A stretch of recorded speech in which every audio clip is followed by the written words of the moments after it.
हरी मिर्च, अदरक और नींबू को 2 महीने तक स्टोर करने का आज मैं आपको बताऊंगी एक आसान तरीका। तो यहाँ मैंने ली है ग्रीन चिलीज। इसको मैंने अच्छे से धो के सुखा लिया है। इसकी जो ऊपर की स्टेम है ये हम जेंटली प्लग करेंगे। आप ध्यान से इसको निकालें तो ये हमें स्पॉइल नहीं करनी। आप बहुत धीरे से इसकी स्टेम्स को तोड़ें। तो जब स्टेम्स को हम निकाल देते हैं हरी मिर्च से तो इनकी शेल्फ लाइफ बहुत बढ़ जाती है।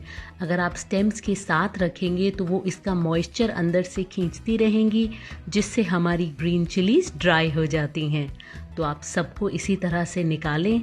आप ध्यान रखें अगर इसमें कोई स्पॉइल्ड ग्रीन चिलीज हों, अगर कोई ख़राब हो गई हो तो वो भी निकाल दें, वरना वो सारी बाकी की हरी मिर्चों को ख़राब कर देंगी। तो आप देखिए मैंने सबकी स्टेम्स निकाल दी हैं। अब हम इसको स्टोर करेंगे।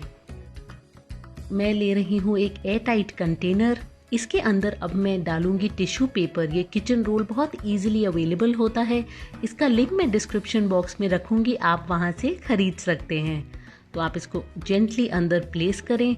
तो ये हम इसलिए करते हैं ताकि अगर थोड़ा भी मॉइस्चर हो जब हम इसको रेफ्रिजरेटर में रखें तो वो सारा अब्जॉर्ब कर लें। तो आप सारी ग्रीन चिलीज को प्लेस करें और इसको भी अब हम कवर करेंगे ऊपर से दोबारा। ये अगेन बिल्कुल हम चांस नहीं लेंगे कि मॉइस्चर इसके अंदर जाए। तो आप इसको भी अब अच्छे से कवर करें। तो इस तरह से अगर आप अपनी ग्रीन चिलीज को स्टोर करेंगे ये एटलीस्ट 2 महीने तक आपकी ठीक रहेंगी। तो आप देखें ये परफेक्टली कवर्ड है। इसको आप अब बंद करें एक एयरटाइट लिड के साथ और इसको अब आप डालें रेफ्रिजरेटर में, फ्रीज़र में नहीं, रेफ्रिजरेटर के अंदर। जब भी आपको चाहिए आप ये पेपर निकालें और ग्रीन चिलीज यूज़ करें। अगर आपको लगता है 15-20 दिन बाद जो पेपर है वो थोड़ा गीला हो गया है तो आप उस पेपर को चेंज करें। और अगर अंदर कोई हरी मिर्च है जो एक स्पॉइल हो गई है वो भी आप निकाल दें, वरना वो बाकी की सारी चिलीज को भी खराब कर देगी। तो लीजिए ये बहुत ही आसान और इजी तरीका है अपनी ग्रीन चिलीज को लंबे समय तक स्टोर करने का। यहाँ मैं आपको दिखाऊंगी नींबू को कैसे स्टोर करते हैं। मैंने इसको ऑलरेडी वॉश कर लिया है, ड्राई कर लिया है। ये आप देखिए मैंने 1 हफ्ते पहले नींबू फ्रिज में रखा था, ये बिल्कुल सिकुड़ के खराब हो गया है। तो मैं आपको बताऊंगी तरीका जिससे ये कभी भी खराब नहीं हो। तो यहाँ सिमिलरली मैंने लिया है एयर टाइट कंटेनर और इसके अंदर भी अब हम लगाएंगे टिश्यू पेपर। इसकी 2 लेयर लगाएंगे। ये अगेन आप जब भी कोई भी वेजी स्टोर करें सबसे बड़ा रीज़न होता है वो ख़राब होने का, जब उसके अंदर मॉइस्चर आता है या वो एयर के कांटेक्ट में आती हैं। तो आप इस तरह से नींबू को अगर रखेंगे तो आप पूरे 2 महीने तक इसको यूज़ कर सकते हैं। मैं ये हमेशा करती हूँ और मेरे घर में नींबू बहुत यूज़ होते हैं दालों में, सब्जियों में।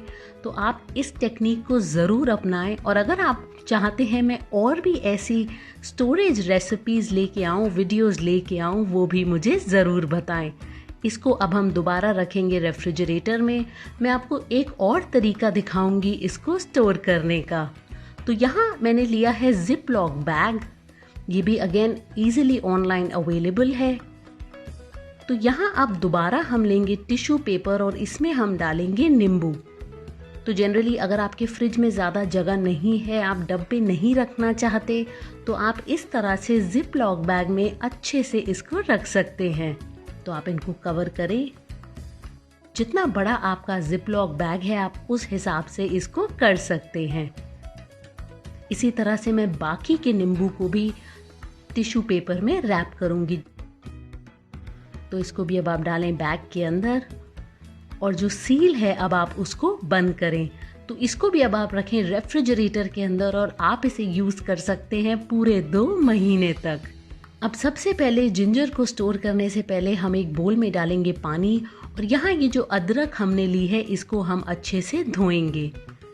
तो इसके अंदर आप ध्यान रखें कोई मिट्टी नहीं रहे, क्योंकि जनरली अदरक थोड़ी गंदी होती है। तो आप इसको अच्छे से मल के वॉश करें। दूसरी चीज़ आपको जो ध्यान रखनी है, हमें अदरक को बहुत ज़्यादा टाइम तक पानी के अंदर नहीं रखना, वरना वो एक्सेस पानी अब्जॉर्ब कर लेगी जिससे इसकी शेल्फ लाइफ ख़त्म होगी। तो जहाँ जहाँ आपको बड़े पीसेस लग रहे हैं आप उसको बीच में से तोड़ें और आप एक्स्ट्रा जो मिट्टी है वहाँ पे वो हटाएं। तो ये देखिए यहाँ पे जो एक्स्ट्रा मिट्टी है मैं वो हटाऊंगी। तोड़ने से दो फायदे होंगे। फर्स्ट, ये ड्राई आसानी से होगी, अंदर उसमें मॉइस्चर कम रहेगा।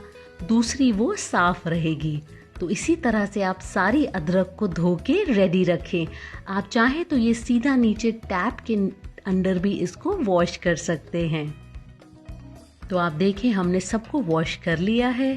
तो अब यहाँ टिश्यू पेपर के ऊपर हम सुखाएंगे हमारी अदरक को। ये 10 से 15 मिनट लेगी पंखे के नीचे सूखने में।